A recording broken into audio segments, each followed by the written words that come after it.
Hi, my name is Karen Holmes. I'm the founder and director of the World Peace Organization for the One World Government. Today I wanted to talk a little bit about the plan for world peace, and I wanted to address this from the standpoint of the planning process. At our prayer circle, Archangel Michael told us that the difference between heaven and hell is that in heaven there's a solution to your problems.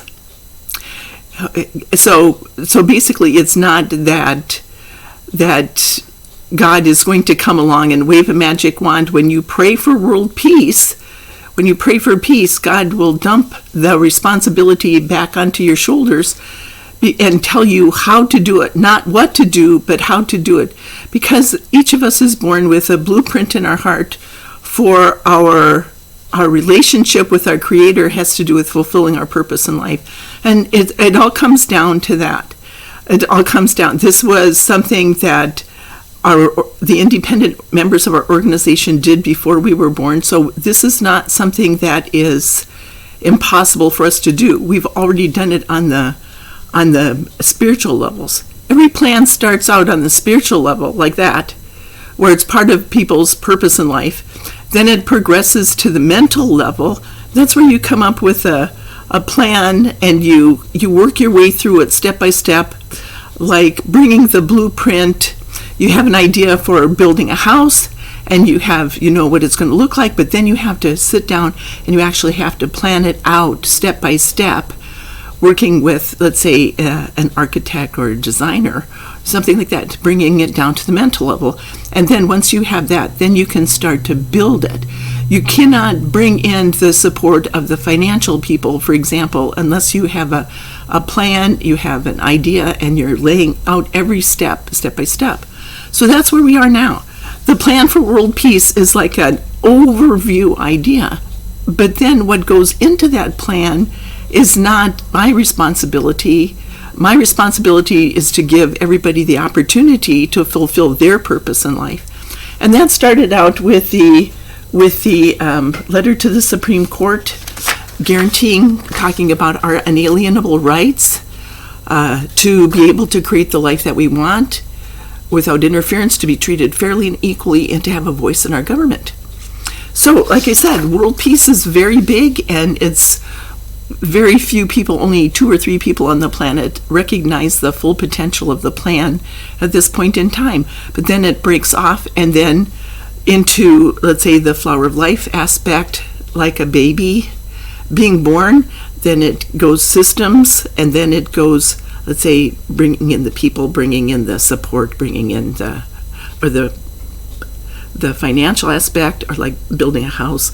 Of the financial aspect, then building, it's actually making it happen, dealing with security issues and capacity issues, and then it's intolerance, and that's getting along with your neighbors, so to speak, making sure that everything is working right, and then you have a successful conclusion to your project, and your house will last for a long time. Okay, so what I'm talking about here now is looking at the planning process and how it starts. I got together one evening and I channeled one of my books with 5 other people. They were Bob Miller, a friend of mine who was a civil engineer. He passed away, I think in the 80s or 90s. He was a civil engineer, and he was the one who first introduced me to spirituality. He's in this book called The World Peace Plan. And then it was Seth, Seventh Dimensional Entity, who's famous for his books with Jane Roberts. He is my guide. He came to the prayer circle, and he's my teacher. Basically, he is... he's one of the people who helped to plan the earth as it were making our ascension. But that's not important for you to really consider much. Saint Teresa of Avila, who started the Carmelite monasteries, who was instrumental in starting that, and Benjamin Franklin, and then Lady Gaia. So Benjamin Franklin was one of, you could say, the founders of the United States, and Lady Gaia, the female aspect of God. She's making her ascension. So each of these entities, these beings, came together and helped me write this book about the World Peace Plan and the planning process. And so I'm going to give you just a little bit of an idea right now. And we're going to relate that to, let's say, the projects. These are the government proposals and the planning, and how I came up with kind of like a plan for the first government proposals. Okay, so let's say this. Our government is frustrating because for one, when you try and contact them, you get filtered out. It's hard for you to get through to them. I've gotten letters from, let's say, the President of the United States for a comment that I made, and my son at the time, or my daughter, I don't remember which one it was, wrote, or just said, it's just another form letter, Mom. Form letters, you get form letters back. Very rarely do you get a real answer to your prayer, to your comments, because what they do is they take all the comments and put them together, and then they just kind of clump them into groups, and then either they listen because they're willing to listen at certain times, and other times they're not willing to listen because they're working on their own agenda.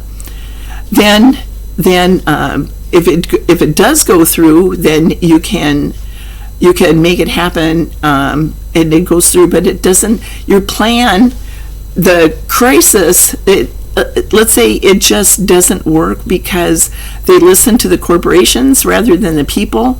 Even Barack Obama, when he was the first one to recognize the plan for world peace in the United States, the potential of the plan, but then he didn't listen until, this was 4 years after it was first introduced, until it went around and did an end run through Ahmadinejad of Iran.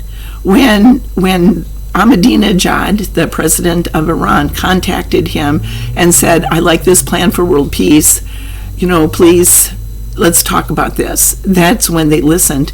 At that point in time, we had members in 27 countries, and that allowed us, affiliate members, and that allowed us to leverage it into the diplomatic community, and then they leveraged it to the world leaders, and then the world leaders leveraged it to Barack Obama. So you see, it's like the State Department even doesn't listen until it's leveraged. So you have to figure out how to get the plan, let's say, to go viral, and that's really hard to do. Okay, and I'll explain that, how to get your plan to go viral, in another video. Okay, so in other words, the plan is based on, I don't know if you can see this very well because it's in the dark kind of, so let's move it over.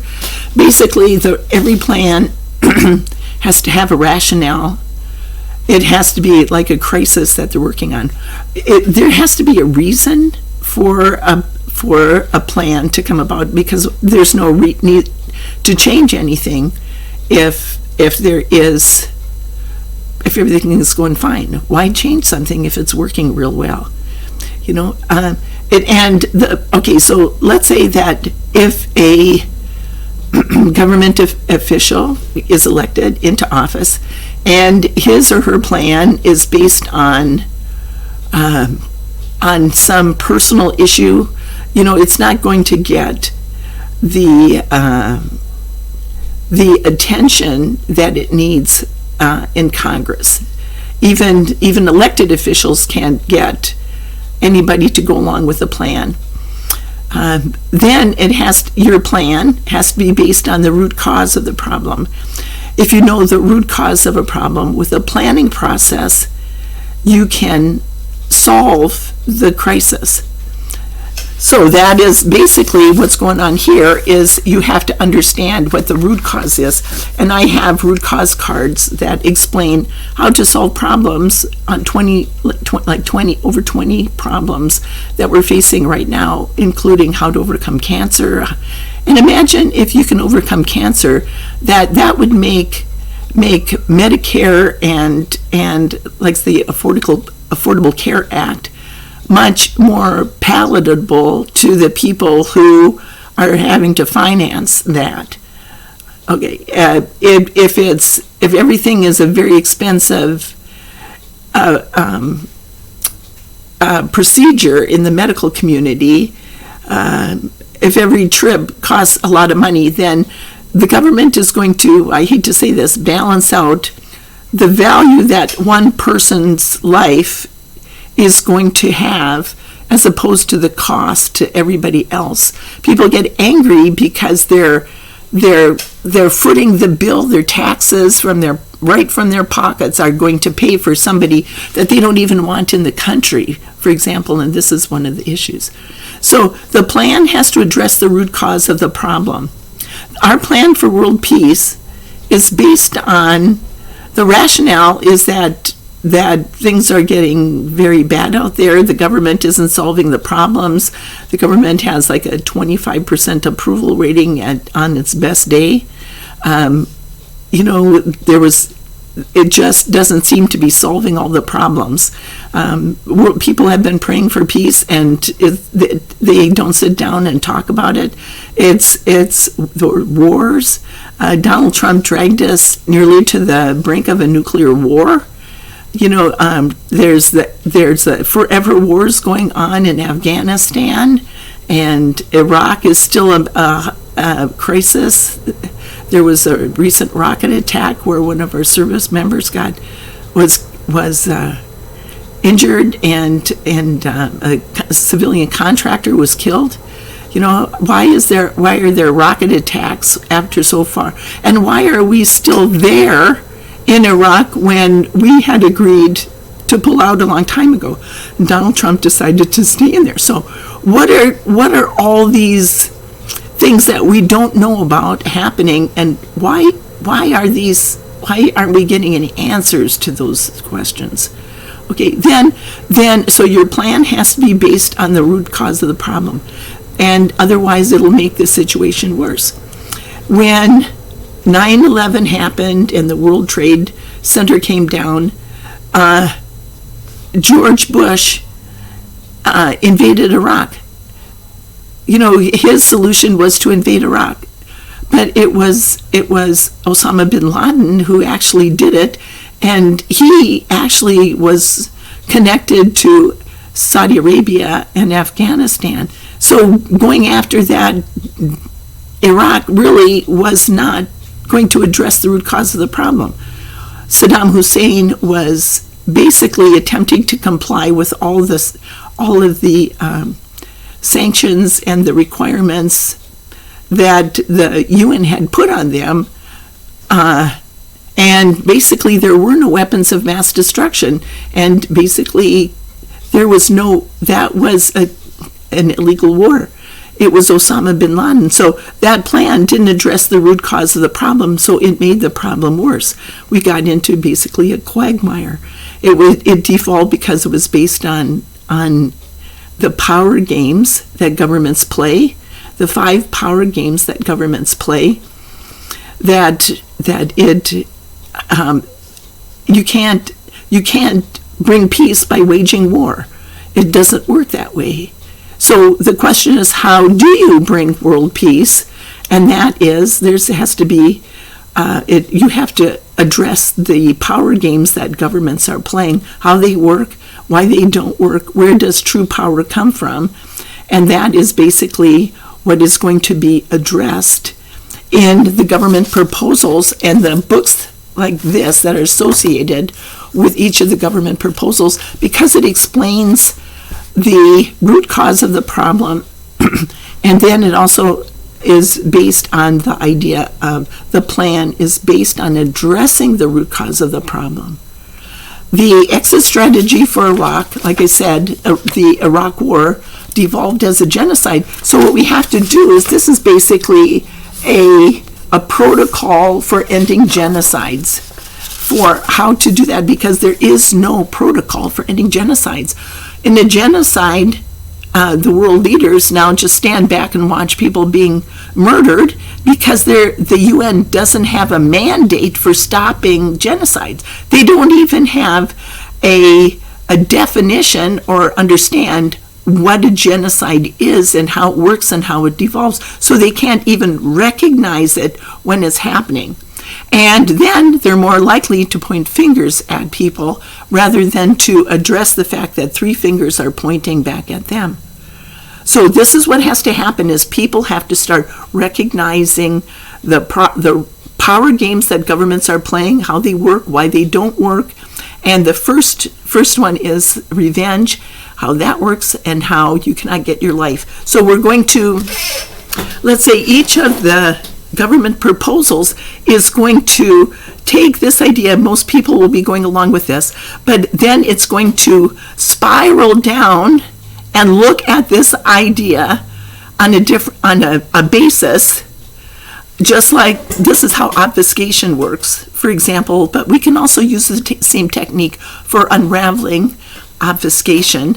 We can look at this and spiral down, spiral up, so to speak, into solving the problems by addressing the root cause and understanding how it works and why it doesn't work, and going through this, and like a group of people will focus all on that subject.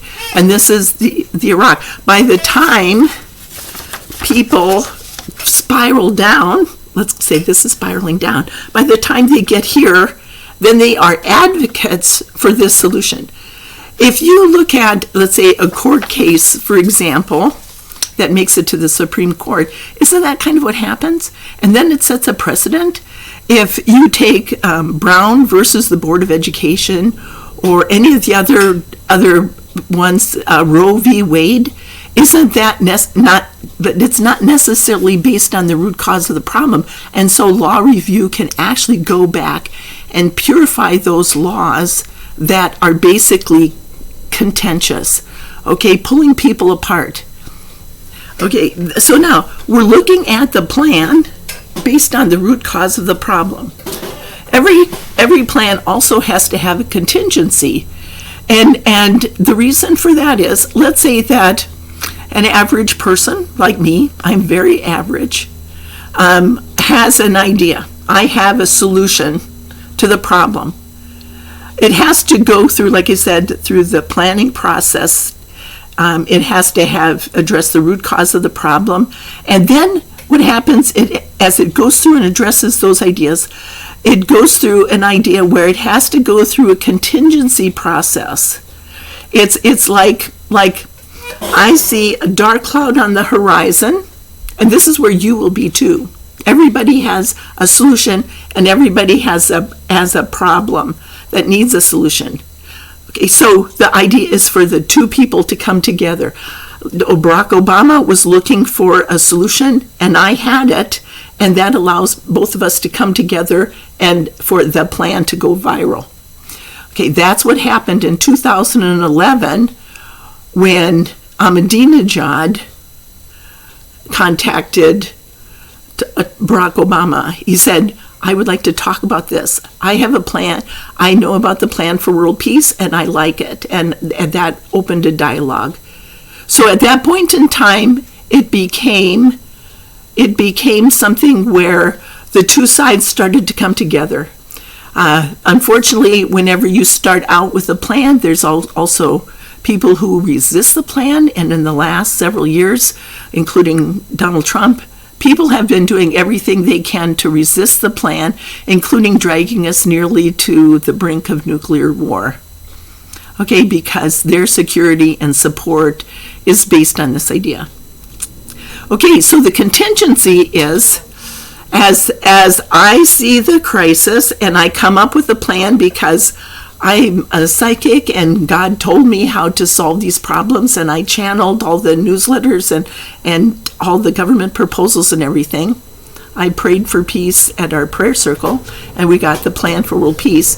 Then what happened is it addressed the root cause of the problem, the 7 deadly sins, which is what God is concerned about, aren't they? In the Catholic Church, haven't they focused on the 7 deadly sins?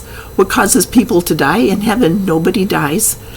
As it goes around, and it made it to an end run, it made it to the U.S. government because they're filtering out questions and such. Then what happens is then it started to kick the plan away from me just going right through the crisis and, oh, well, they didn't pay any attention to it.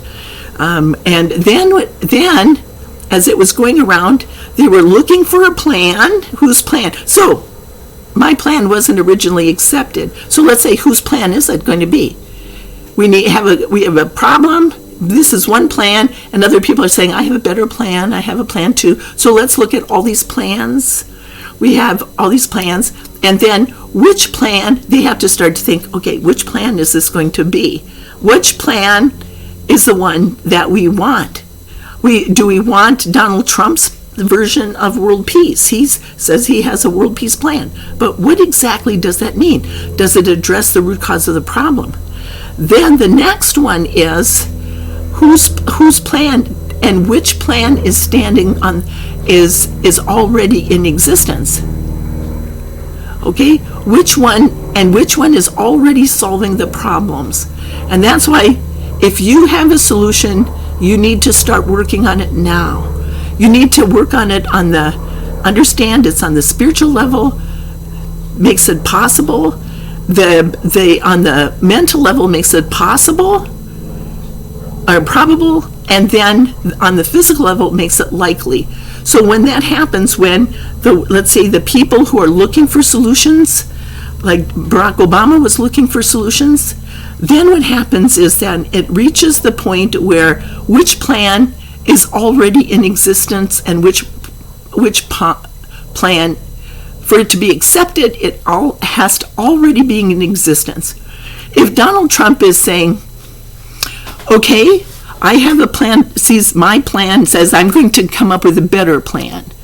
Okay, then he takes my ideas and then he twists them to his own advantage. And it doesn't, I'm not accusing him of anything. You know, his plan for world peace as a businessman, he never really talked about it. All he did was send his Jared Kushner to the Middle East, and Jared Kushner has been nominated for the Nobel Prize. He's very proud of the fact that he's been nominated for the Nobel Prize for his Abraham Accords.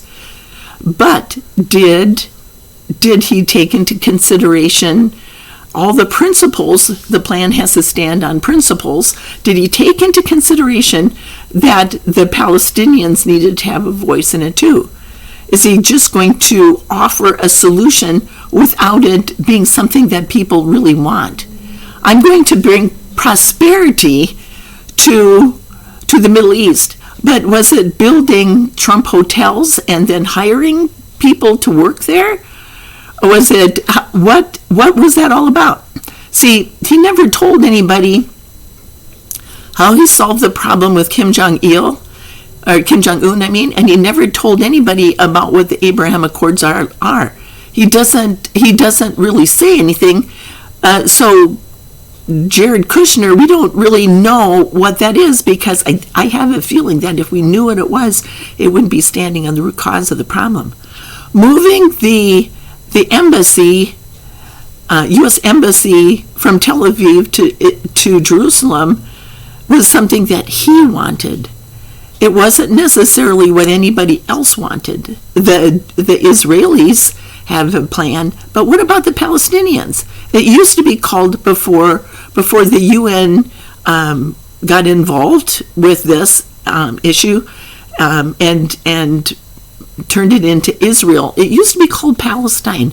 The Palestinians had the right to be there on their own land, and it had to be not a two-state solution. It had to be a unifying solution.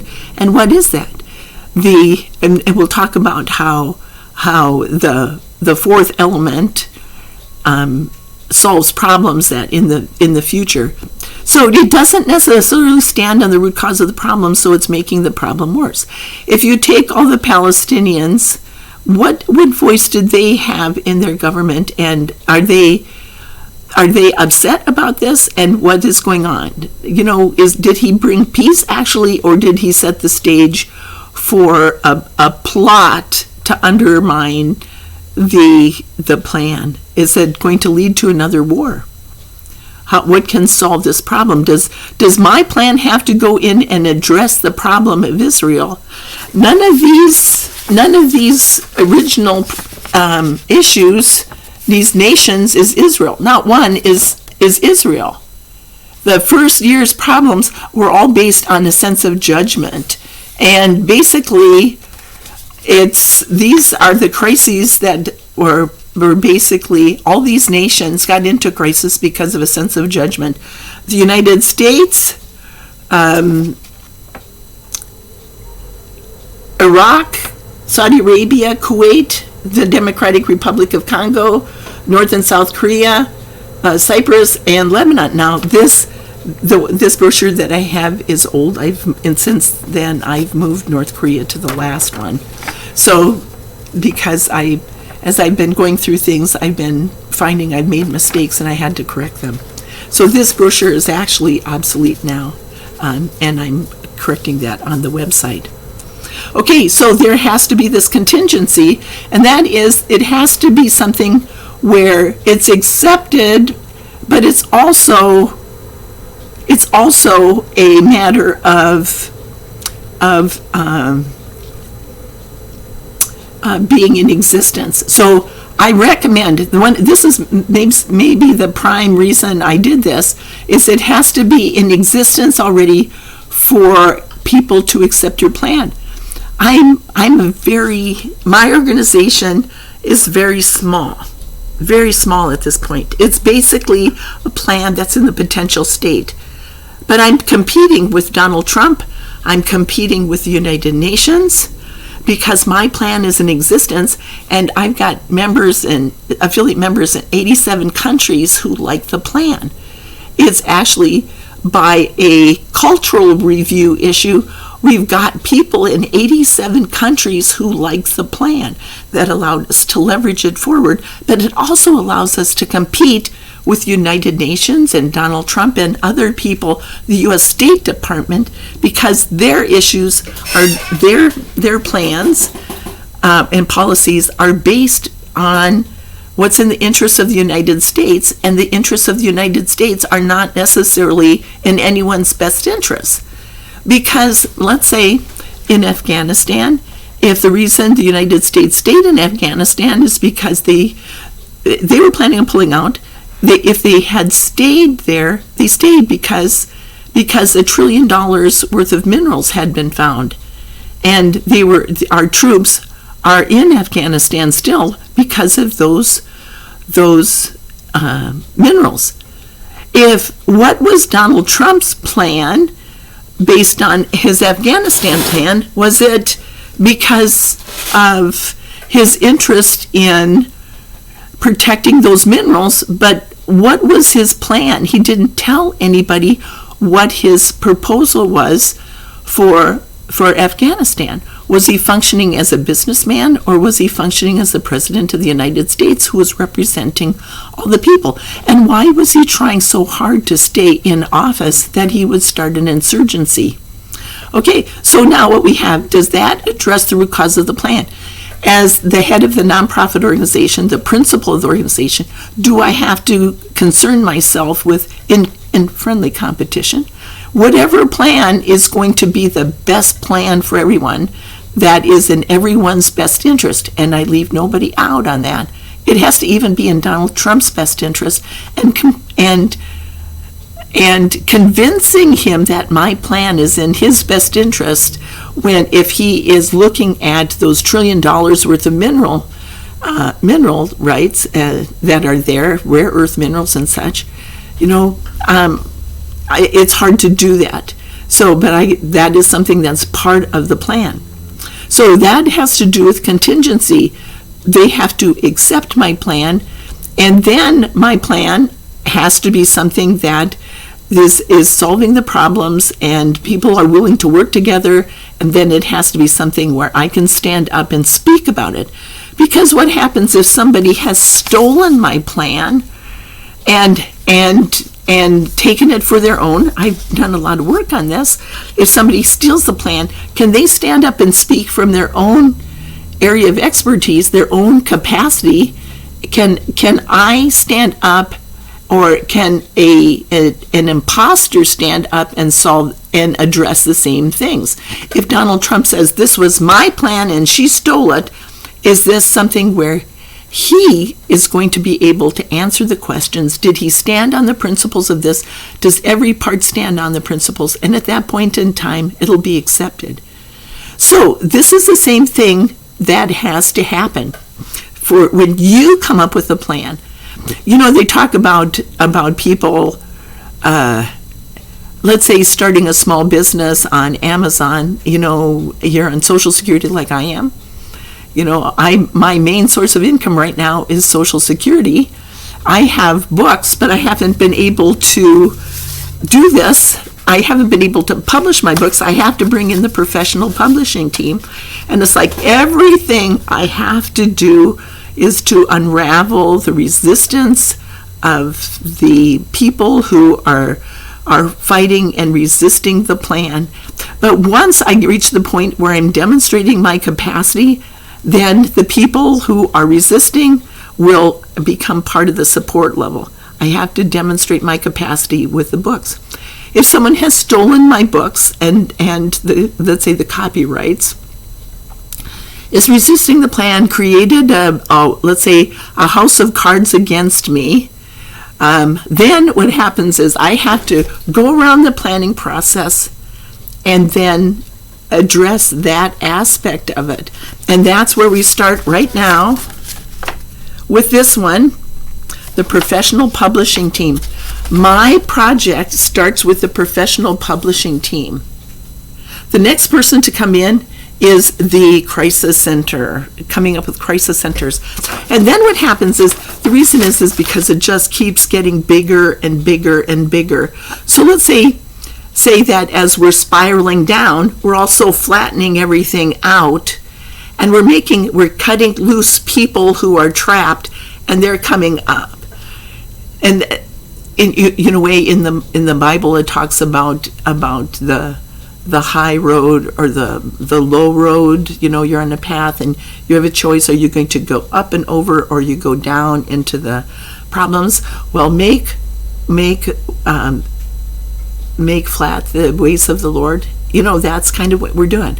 We're flattening out the surface so that everything is easy for everyone else to do this. And then, like any business, you know, when you start a business, you're solving problems, and then when you hire people, you've thought everything out. So when you do that, everything is working, and you sit down and you just train the person, and that person can actually assume responsibility for it. You can hire, right now I'm speaking from my own experience, I'm trying to get drivers for my new printer, and I don't know much about the new technology. I'm a USB kind of person where you put it into the computer and then it handles it itself. You don't have to worry about it. Wireless printers are pretty much beyond me right now. I've been working on this for a long time. The person who comes in and helps me handle the orders for my books in my amateur quality books, this is an amateur quality book. When I bring in the professional team, this is going to be something that I can sell at my bookstores. So I'm making it easy for everybody else to do something. I am flattening the curve, so to speak, when it comes to my plan. So every plan is going to bring in somebody else who is going to help flatten everything out to make it easier for people to go to. If I have my books that are channeled and I can make a living off selling my books, then other channels can do the same thing, and they can come and help at the crisis center in Brookings, but then there's going to be a tent tour, and then we're going to do the same thing in other cities and bring in the channels there, the 144,000 light bearers. See, it's just going to keep on expanding out. So the planning process, according to this, has 7 stages and 22 steps. Excuse me. My warehouse isn't heated at the moment, and it's February in town, so it's cold. Not as cold in other parts of the country, but it's chilly in here today. So the planning process, if you know the root cause of a problem, with a planning process, you can find the solution. So this is where we are now, is we have a solution. We're competing with the UN. We're competing with who doesn't have a protocol for ending genocides. We're competing with people like Donald Trump and Xi Jinping and Vladimir Putin because they function basically for their own interests. We're competing with Joe Biden because we don't know what he's going to do, if he's going to stand on this. Is he going to say, well, we don't need those people, we know how to do this, we can solve this problem?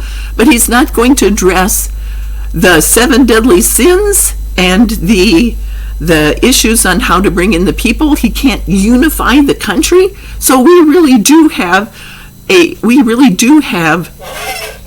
plan here, and your plan, if you see a crisis, your plan has to do the same thing.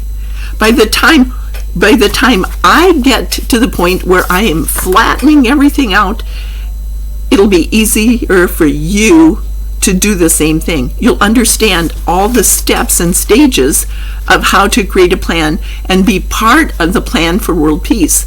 Not addressing world peace, but your segment of it. And this is the same for every person on the planet. Even the people, like I say, who live in little stick huts in the middle of the Sahara Desert.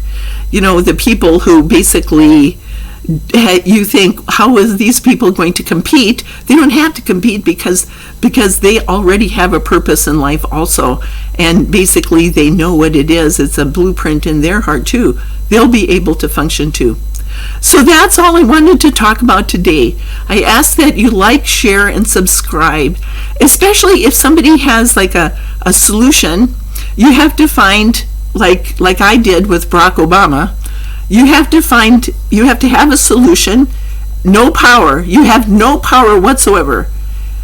But you have to go through and make your project happen, first on the spiritual level, the mental level, and then have it on the physical level for it to be able to compete with other plans that are out there.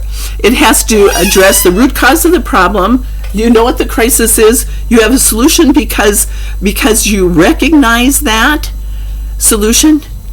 I'll give you an example. I know somebody, I've heard recently of somebody who an older gentleman who knows about railroads.